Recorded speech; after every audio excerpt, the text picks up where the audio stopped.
India سے بہت سارے لوگوں کی کالز بھی آ رہی ہیں، آڈیو بھی آ رہی ہیں اور کمنٹس بھی لوگ کر رہے ہیں۔ مسلسل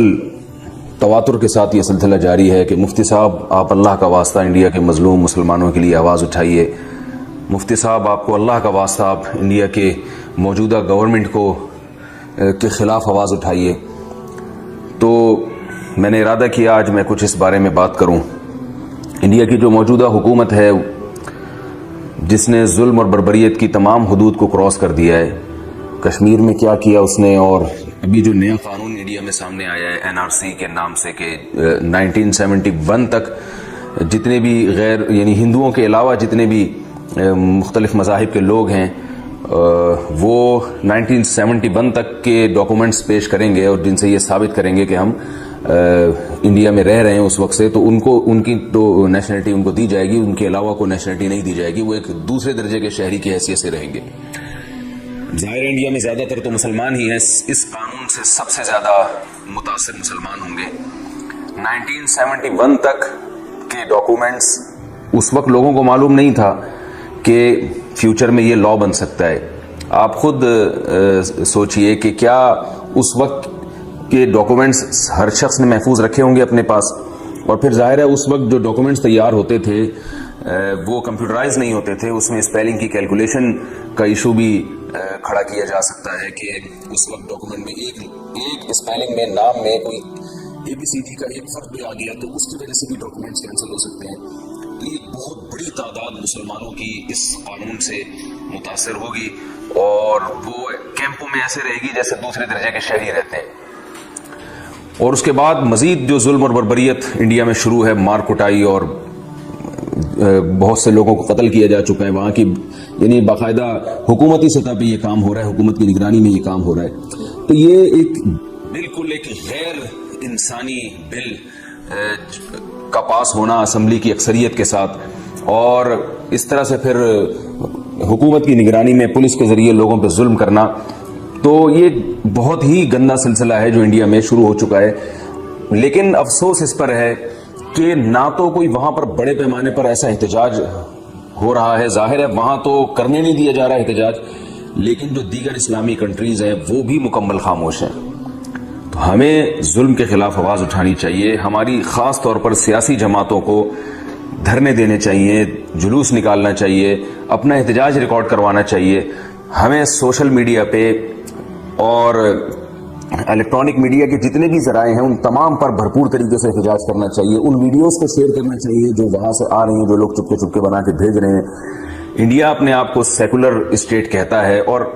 یقیناً ایک سیکولر اسٹیٹ ہی ہے، تو موجودہ حکومت اس آئین کی خلاف ورزی کر رہی ہے۔ سیکولر ریاست کا تو مطلب یہ ہوتا ہے کہ ہر ایک کو برابر حقوق دیے جائیں گے، مذہب کی بنا پر تفریق نہیں کی جائے گی،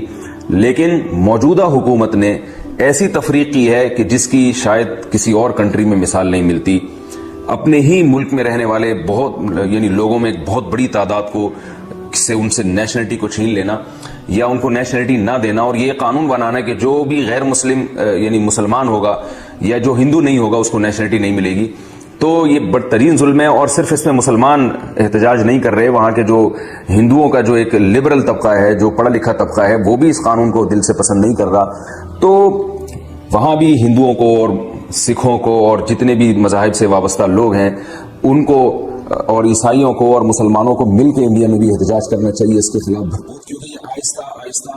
اگر ابھی کنٹرول نہ کیا گیا موجودہ حکومت کی ان پالیسیوں کو تو یہ آہستہ آہستہ معاملہ بڑھے گا۔ آپ اگر اس وقت ہی اس لا کو کچل دیں عوام اپنی اکثریت سے اور عوام اپنی رائے سے، تو یہ سلسلہ آگے نہیں بڑھے گا، ورنہ یہ سلسلہ بڑھتے بڑھتے انڈیا کو تباہ کر دے گا یہ، کیونکہ جب اس طرح سے ایک ملک کے اندر اتنی بڑی تفریق اپنے ہی ملک کے لوگوں کے ساتھ ہونا شروع ہو جائے تو اس سے بغاوتیں یقیناً پھیلتی ہیں، بغاوتیں کامیاب ہوتی ہیں۔ موجودہ حکومت تو کس کے اشاروں پہ یہ کام کر رہی ہے یہ تو ساری دنیا جانتی ہے، لیکن یہ موجودہ حکومت نہ صرف یہ کہ مسلمانوں کے ساتھ اور اقلیتوں کے ساتھ ظلم کر رہی ہے، یہ انڈیا کا بھی بیڑا غرق کر رہی ہے۔ تو اس لیے خود سب سے پہلے تو خود انڈیا کے جو رہنے والے لوگ ہیں، چاہے وہ کسی بھی مذہب سے ان کا تعلق ہو، ان کو چاہیے کہ وہ اس قانون کے خلاف آواز اٹھائیں، اور تاکہ وہ اپنے ملک کو بچانے کے لیے ان کا کردار ہو، اور اقلیتوں پہ جو ظلم ہے اس کے خلاف آواز اٹھائیں، اور اس کے بعد دیگر اسلامی ممالک کی بھی ذمہ داری بنتی ہے، جن میں سب سے پہلے تو ہماری ذمہ داری، ہم اس کے انڈیا کے پڑوس میں ہماری ذمہ داری بنتی ہے کہ ہم سوشل میڈیا کے ذریعے یا ٹیلی ویژن کے ذریعے یا کسی بھی طرح سے جو سیاسی لوگ ہیں وہ سیاسی سطح پہ، حکومتی سطح پہ اب آواز اٹھائے اور اس مسئلے کو بین الاقوامی عدالتوں میں لے جایا جائے، دھرنے دیے جائیں. خاص طور پر یہ جو سوشل میڈیا کے احتجاج ہے، اس کی بھی آج ایک بڑی ویلیو ہے، اس سے بات وائرل ہوتی ہے، پھیلتی ہے، اس کو زیادہ سے زیادہ شیئر کیا جائے. اللہ تعالیٰ سے دعا ہے کہ ہمارے ان مظلوم بھائیوں کی اللہ مدد فرمائے، ان پر جو ظلم ہو رہا ہے اس پر اللہ تعالیٰ ظالموں کو اللہ ہدایت عطا فرمائے، اور جو ظالم ہدایت کے قابل نہیں ہے ہماری دلی دعا ہے کہ اللہ تعالیٰ ان کو تباہ و برباد فرمائے. انڈیا سے میں نے عرض کیا کہ بہت زیادہ آڈیوز اور میسیجز لوگوں کے آ رہے ہیں، سینکڑوں ہزاروں میں ان کی تعداد ہے. میں ان میں سے صرف ایک میسج آپ کو پڑھ کے سناتا ہوں. اللہ کے واسطے مفتی صاحب تک یہ سب پہنچائیے